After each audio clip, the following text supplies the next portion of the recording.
you had the sons of the wicked, which is Esau. Those are the, when it mentions the third part of the trees, that's what it's talking about. Okay, he mentioned nations. No, he's talking about the nation of Edom. Now, he started at the sixth verse in Revelation 8 to break down, honestly, to break down Revelation 9, you got to start in Revelation, the 8th chapter, but you really should start at the 13th verse because in the 13th verse it mentions woe, woe, woe. Now, the ninth chapter goes into the first woe. That's the first woe. And what is the first woe?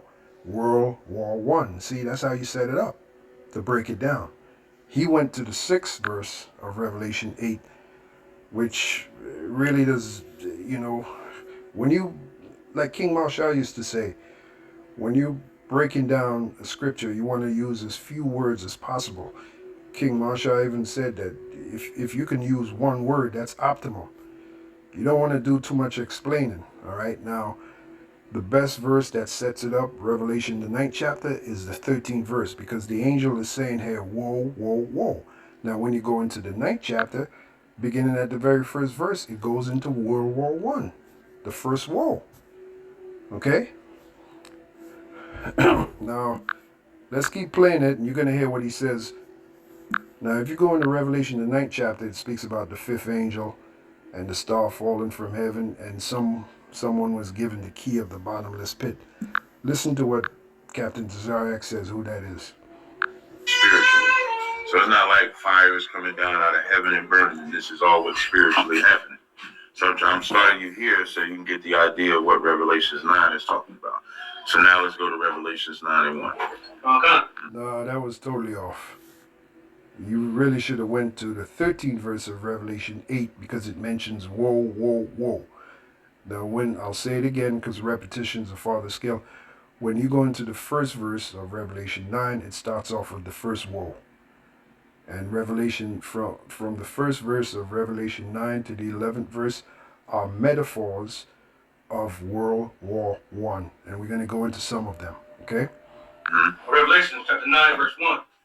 And the fifth angel sounded, and I saw a star fall from heaven unto the earth. And to him was given the key of the bottomless pit. So now, when it says a star was falling from heaven unto earth, what is that talking about? Anybody know? Young man? Not in this context. He's not going to fall. In the back, you had your hand up? Sir. I was going to say, I was shopping now, or is talking about Esau? Right. That's who's fallen from heaven to earth. So now... Now, it's actually talking about Kaiser Wilhelm II, okay? Because he was the main guy behind World War One. Now, Kaiser Wilhelm II was an Edomite, but you got to be specific. Now, we know that that World War One came out of Europe, okay?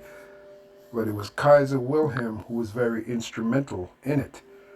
Okay, I have here some information. This is from history.com, right?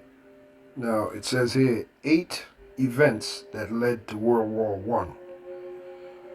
All right, World War One, which lasted from 1914 until 1918. Now, listen to this, because this is going to be important as we go into the following verses from Revelation, the 9th chapter, the first verse.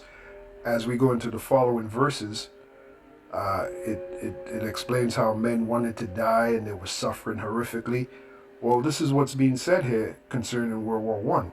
Let's read it. It says, World War One, which lasted from 1914 until 1918, introduced the world to the horrors of trench warfare. And we can click on that, and it goes into trench warfare.